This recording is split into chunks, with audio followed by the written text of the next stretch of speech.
नमो नमः। अमृतवाणी में पुनः आप सबों का स्वागत है।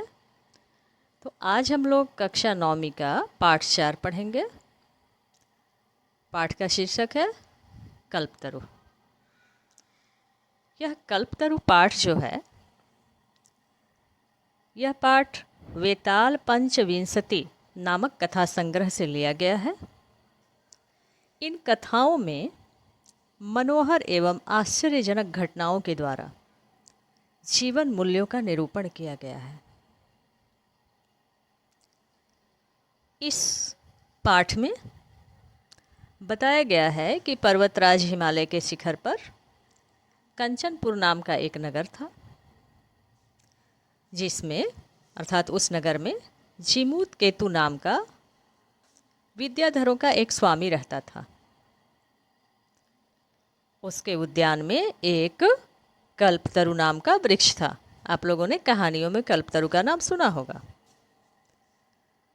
उस विद्याधरों के स्वामी का एक पुत्र हुआ, जिसका नाम था जीमूत वाहन। वह स्वभाव से अत्यंत दयालु और परोपकारी था। एक दिन की बात है कि उसने राज्यसभा में विद्यमान मंत्रियों से सभा की और अपने कल्याण की बात पूछी। सभी ने उसे बताया कि तुम्हारे उद्यान में वंश परंपरा से प्राप्त अर्थात पीढ़ी दर पीढ़ी से प्राप्त एक कल्प वृक्ष है। यह सभी मनोरथों को पूर्ण करने वाला है, तुम इसकी आराधना करो। तब जीमूत वाहन अपने पिता के पास गया और कहने लगा कि मैं कल्पतरु की आराधना करके अपने मनोरथ को पूरा करना चाहता हूँ। तो उसके पिता ने जीमूत वाहन को कल्पतरु की आराधना करने की अनुमति दे दी। तत्पश्चात जीमूत वाहन कल्प वृक्ष के पास जाकर प्रार्थना करने लगा। क्या प्रार्थना किया? उसने प्रार्थना किया है कि हे देव, आप हमारी इच्छाओं को पूरी करें। और उसने अपनी इच्छा के रूप में बताया कि मेरी इच्छा है कि पृथ्वी पर कोई भी व्यक्ति निर्धन न बचे। यह सुनकर कल्पतरु अत्यंत प्रसन्न हुआ और प्रसन्न होकर बहुत अधिक धन की वर्षा कर दिया, जिसके कारण पृथ्वी पर सभी लोग सुखी संपन्न हो गए और जीमूत वाहन का यश सभी जगह फैल गया। इसी कहानी को इस पाठ में बताया गया है। तो कहानी के पास चलते हैं हम लोग। अब कहानी है, आपका पाठ शुरू होता है सेकेंड पैराग्राफ में। देखिए आप, अस्ति हिमवान नाम सर्वभूमि नगेंद्र। क्या है? अस्ति हिमवान नाम सर्वभूमि ही नगेंद्र। अस्ति चला जाएगा बाद में, तो हो जाएगा हिमवान नाम सर्वनाम हिमवान नाम सर्वरत्न भूमि ही नगेंद्र। यहाँ आप देखेंगे नगेंद्र जो है उसमें संधि है, नग जोड़ इंद्र। नग कहते हैं पर्वत को। इसमें बताया गया है कि हिमवान नाम का अर्थात हिमालय नाम का सर्वरत्न भूमि, सभी रत्नों की भूमि, नगेंद्र अर्थात पर्वतों में श्रेष्ठ है अर्थात था। जब किसी वाक्य में प्रारंभ में अस्ति का प्रयोग किया जाता है तो वह लंग लकार का अर्थ देता है। तो इस तरह से इस पंक्ति का अर्थ हो गया सभी रत्नों की भूमि, सर्वरत्न भूमि, नगेंद्र अर्थात पर्वतों में श्रेष्ठ, हिमवान नाम हिमालय नाम का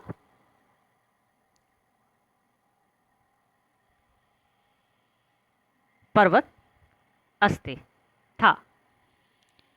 तो सब रत्नों की भूमि, पर्वतों में श्रेष्ठ हिमालय नामक पर्वत था। पर्वत था हम लोगों ने अपने मन से लिया, क्योंकि हिमालय पर्वत ही है। इसके आगे है तस्य सानोह उपरि। सानु कहते हैं चोटी को, शिखर को। तस्य सानोह उपरि अर्थात उसके शिखर पर, उसकी चोटी पर, कंचनपुरम नाम नगरम। क्या है? कंचनपुरम नाम नगरम। कंचनपुर नाम का नगर है। अस्ति इसमें दिया नहीं है, लेकिन हम लोग अपने मन से है अर्थ लेंगे। कंचनपुर नाम नगरम कुत्र अस्ति? हिमालय पर्वते अस्ति। हिमालय पर्वतस्य सानोः उपरि अस्ति। तत्र झिमूतकेतुः इति श्रीमान् विद्याधरपतिः वसति स्म। तत्र वहाँ विद्याधरपतिः अर्थात विद्याधरों के पति, स्वामी, मालिक, राजा श्रीमान झिमूतकेतु वसति स्म अर्थात रहते थे। अत्र वसति स्म क्रियापदमस्ति। अस्य क्रियापदस्य कर्तृपदमस्ति झिमूतकेतुः। विद्याधरपतिः कः आसीत्? झिमूतकेतुः आसीत्। वसति स्म इति क्रियापदस्य कर्तृपदं किम् अस्ति? झिमूतकेतुः। झिमूतकेतुः इति कर्तृपदस्य क्रियापदं किम् अस्ति? वसति स्म। इस तरह के प्रश्न पूछे जाते हैं परीक्षा में। तस्य गृहोद्याने, मैं यहाँ संधि बगल में लिख दी हूँ, बाद में मैं इसको इधर करके आपको दिखा दूंगी। अभी मैं संधि को सामने फ्रंट पे नहीं ला रही हूँ, इसलिए कि इसमें लिखा हुआ अक्षर आपको बहुत छोटा छोटा दिखने लगेगा। अंत में मैं सारा संधि एक एक करके आपको बता दूंगी। अभी मैं पढ़ाने के क्रम में आपको संधि विच्छेद करते हुए, बताते हुए आगे बढ़ रही हूँ। तस्य गृहोद्याने, गृहोद्याने शब्द का संधि विच्छेद होगा गृह जोड़ उद्याने, इसमें गुण संधि है। तस्य गृहोद्याने उनके घर के उद्यान में अर्थात बगीचे में। कुल क्रमागतः, कुल कहते हैं खानदान को, वंश को, क्रम कहते हैं परंपरा को, आगतः मतलब आया हुआ। तो तस्य गृह उद्याने उनके घर के बगीचे में कुल क्रम आगतः, कुल क्रम जोड़ आगतः दीर्घ संधि है इसमें। किसमें दीर्घ संधि है? यहाँ देखिए, कुल क्रमागतः में। तो उनके वंश परंपरा से आया हुआ कल्पतरु स्थित विराजमान था। क्या हो गया इसका मीनिंग? उनके घर के उद्यान में वंश परंपरा से आया हुआ कल्पतरु विराजमान था या कल्पतरु था। स राजा झिमूतकेतुः, वह राजा झिमूतकेतु या उस राजा झिमूतकेतु ने तम कल्पतरुम आराध्य, उस कल्पतरु की आराधना करके, यहाँ आप देखिए आराध्य शब्द में ल्यप प्रत्यय है। तो उस राजा झिमूतकेतु ने उस कल्पतरु की आराधना करके अर्थात उसकी पूजा करके, तत्प्रसादात, यहाँ देखिए तत्प्रसादात, प्रसाद कहते हैं कृपा को, तत्प्रसादात उसकी कृपा से, किसकी कृपा से? कल्पतरु की कृपा से। च बोधिसत्वांश संभवम, देखिए यहाँ बोधिसत्व जोड़ अंश संभवम।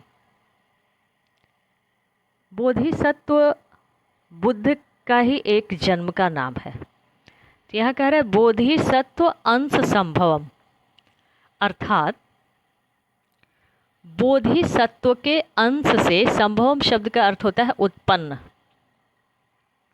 बोधिसत्व के अंश से उत्पन्न झिमूत वाहनम नाम जीमूत वाहन नाम के पुत्रम प्राप्नोत, पुत्र को प्राप्त किया। अस्मिन् वाक्ये प्राप्नोत इति क्रियापदमस्ति। अस्य क्रियापदस्य कर्तृपदं जीमूत केतुः अस्ति। इस तरह से इस पंक्ति का अर्थ हो गया कि उस राजा जीमूत केतु ने उस कल्पतरु की आराधना करके उसकी कृपा से बोधिसत्व के अंश से उत्पन्न जीमूत वाहन नामक पुत्र को प्राप्त किया। सह जीमूत वाहन, यहाँ देखिए आप, सह जीमूत वाहन, वह जीमूत वाहन महान दानवीर अर्थात अत्यंत दानवीर, सर्वभूतानुकंपी, यहाँ शब्द को देखिए आप, सर्वभूत जोड़ अनुकंपी, सर्व मतलब सभी, भूत कहते हैं जीव को, प्राणी को, अनुकंपी का अर्थ होता है कृपा करने वाला, दया करने वाला। तो इस तरह से अर्थ हो गया सह जीमूत वाहन, वह जीमूत वाहन महान दानवीर, अत्यंत दानवीर, सर्वभूत अनुकंपी च, और सभी जीवों पर, सभी प्राणियों पर दया करने वाला अभवत हुआ। अस्मिन् वाक्ये अभवत क्रियापदमस्ति। अस्य क्रियापदस्य कर्तृपदमस्ति जीमूत वाहन। स जीमूत वाहन कीदृशः अभवत्? सः जीमूत वाहन महान दानवीरः सर्वभूतानुकंपी च अभवत्। कः महान दानवीरः सर्वभूतानुकंपी च अभवत्? जीमूतवाहनः। तस्य गुणैः प्रसन्नः। कस्य गुणैः प्रसन्नः? जीमूतवाहनस्य गुणैः प्रसन्नः, उसके गुणों से प्रसन्न। स्वसचिवैश्च, यहाँ आप इसका संधि विच्छेद करेंगे तो स्वसचिवैः जोड़ च, के पहले जो आधा सा है उसका विसर्ग बनेगा।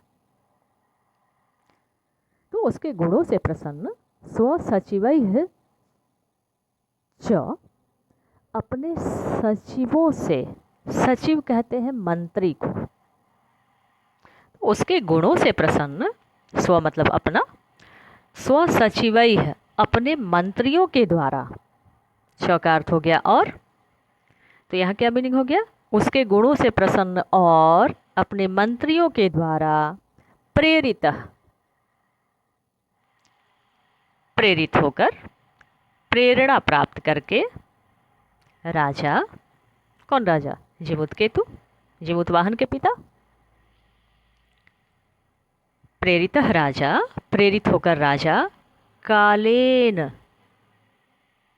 अर्थात समय से, संप्राप्त यौवनम, यौवन को प्राप्त अर्थात युवा अवस्था को प्राप्त करने वाले, तम उसको यवराज्य, युवराज के पद पर अभिषिक्तवान, युवराज के पद पर अभिषेक किया, अर्थात युवराज पद के लिए उसका अभिषेक किया। तो संप्राप्त यौवनम कहाँ आसीत्? जीमूतवाहनः आसीत्। कम यवराज्य अभिषिक्तवान? जीमूतवाहनम। किसको युवराज के पद पर अभिषिक्त किया? जीमूतवाहन को। कह यवराज्य अभिषिक्तवान? किसने युवराज के पद पर अभिषिक्त किया, अभिषेक किया? जीमूतकेतु राजा। कब किया? कालेन संप्राप्त यौवनम, समय से युवावस्था को प्राप्त कर लेने पर। अर्थात जब जीमूतवाहन युवा हो गया तब उस राजा ने अपने पुत्र के गुणों से प्रसन्न होकर, अर्थात उसके पुत्र, राजा के पुत्र में अनेक गुण विद्यमान थे, तो अपने पुत्र जीमूतवाहन के गुणों से प्रसन्न होकर और अपने मंत्रियों से प्रेरणा प्राप्त कर, अर्थात राजा के मंत्रियों ने भी कहा कि आप जीमूतवाहन को युवराज बना सकते हैं, तो उसके गुणों से प्रसन्न होकर और अपने मंत्रियों से प्रेरित होकर राजा ने समय से युवावस्था को प्राप्त उसको, अर्थात जीमूतवाहन को, युवराज्य अभिषिक्तवान, युवराज के पद पर अभिषेक कर दिया, यानी युवराज के पद पर बिठा दिया। अभिषिक्तवान इति क्रियापदस्य कर्तृपदमस्ति राजा। कदाचित अर्थात किसी समय या एक बार। कदाचित हितैषिणः पितृमंत्रिभिः।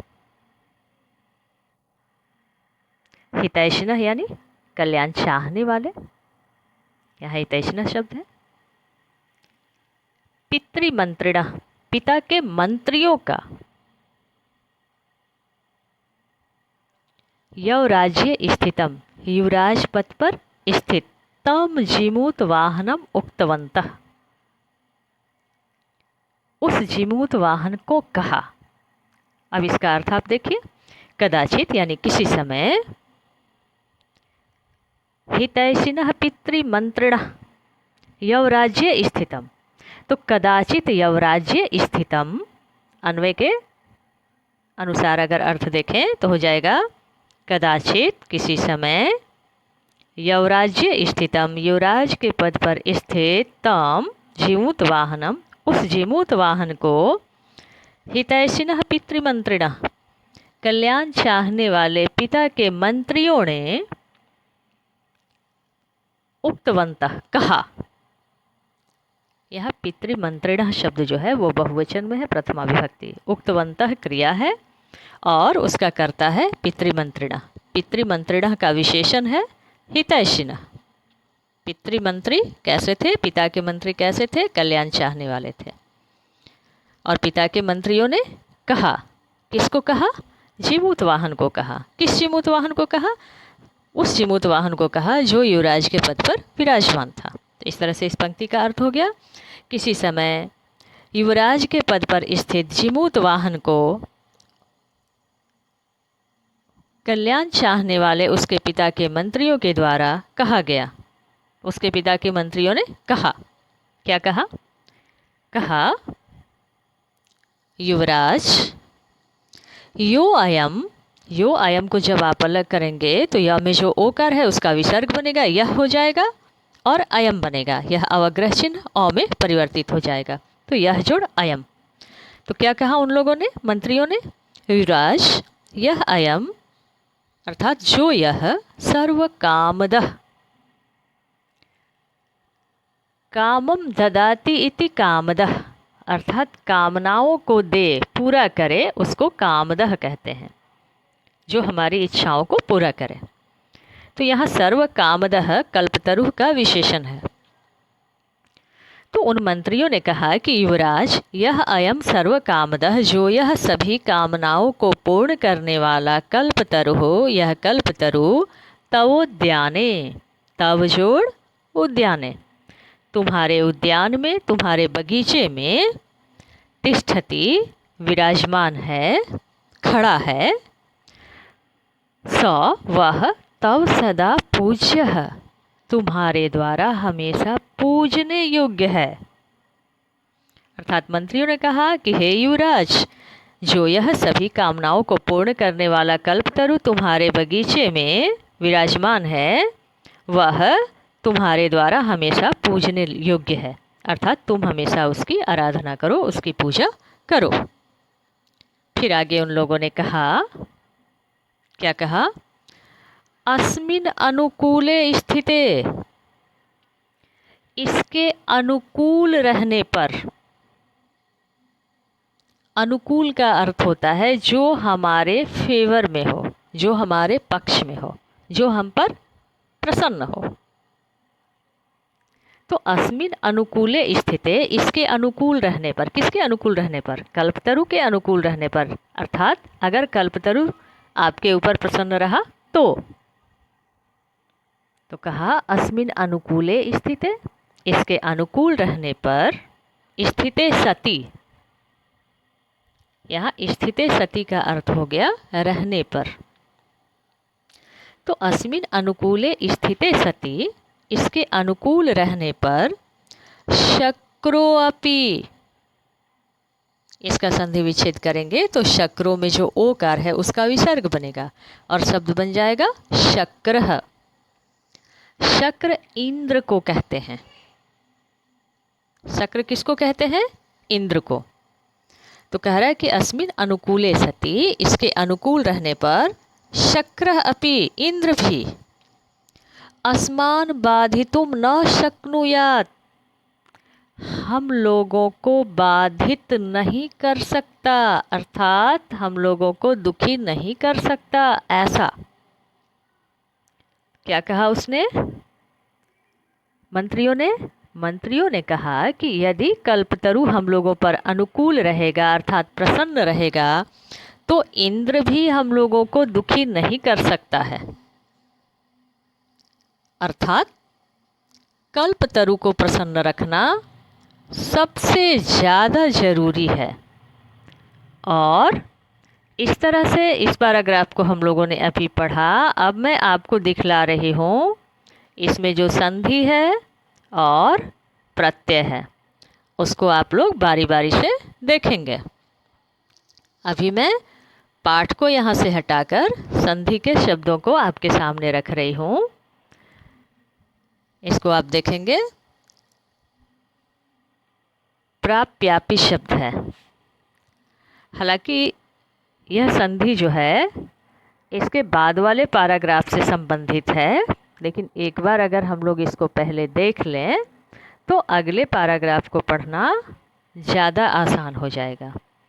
यहाँ देखिए, प्राप्यापी है, इसका संधि विच्छेद है प्राप्य जोड़ अपि, दीर्घ संधि है। फिर है कैश्चिदेव, यहाँ कैश्चिदेव, तो कैह जोड़ चित्त जोड़ एव, कैह जोड़ चित्त में विसर्ग संधि हुई है और चित्त जोड़ एव में जस्त संधि, प्रथम वर्ण को तृतीय वर्ण में परिवर्तन।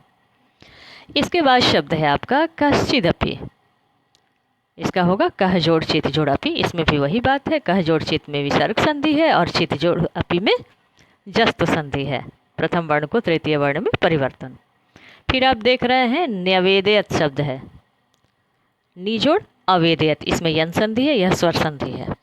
आपको जानना चाहिए, शब्द को जब अलग करके पढ़ेंगे तो अर्थ समझने में आपको आसानी होगी। फिर आप देख रहे हैं यदस्मिन शब्द है, इसमें भी जस्त संधि है, यत जोड़ अस्मिन, त को द में परिवर्तन। फिर परोपकार है, गुण संधि है, पर जोड़ उपकार। उसके बाद युग पर्यंतम, युगांत पर्यंतम, युग जोड़ अंत पर्यंतम शब्द है। फिर है किमर्थम रक्षते, यहाँ आप देख सकते हैं किमर्थम पे अनुस्वार है और रक्षते है, इसको जब संधि विच्छेद किया गया तो अनुस्वार का महलंत बन गया, मो अनुस्वार संधि इसमें है। फिर यश्च है, यह जोड़ च। फिर उसके बाद है पूर्वैरयम, पूर्वैः जोड़ अयम शब्द है, विसर्ग संधि है। फिर कस्यायम है, कस्य जोड़ अयम, दीर्घ संधि। फिर उसके बाद है परोपकारै कफल, पर जोड़ उपकार जोड़ एक फल। फिर है त्वदाज्ञा, त्वत जोड़ आज्ञा शब्द है, इसमें भी प्रथम वर्ण को तृतीय वर्ण में परिवर्तन है। इसके बाद हम लोग प्रकृति प्रत्यय को देखते हैं। इस पाठ में जो प्रत्यय आए हैं उस प्रत्यय को आप देखिए। पहला शब्द आप यहाँ देख रहे हैं अनुज्ञातः शब्द है, तो अनुजोड़ ज्ञा जोड़ अक्त प्रत्यय है इसमें। फिर उपगम्य है, उपजोड़ गम जोड़ ल्यप।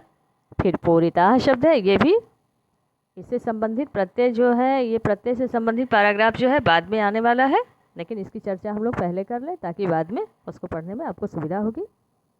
उपगम्य में है, उपजोड़ गम जोड़ ल्यप है। फिर पूरिता शब्द है, पूर्व जोड़ अक्त प्रत्यय है। फिर त्यक्त है, त्यज जोड़ अक्त प्रत्यय है। फिर समुत्पत्य है, समजोड़ उत्जोड़ पत जोड़ अक्त प्रत्यय है। फिर प्रथितम शब्द है, प्रथ जोड़ अक्त। इस तरह से इसमें ये प्रत्यय आए हुए हैं इसके बाद वाले पैराग्राफ में। तो इस कल्पतरु के पार्ट 1 में आज हम लोगों ने एक पैराग्राफ को पढ़ा। फिर दूसरे पार्ट में हम लोग बाद के दोनों पैराग्राफ को पढ़ेंगे। तब तक के लिए धन्यवाद।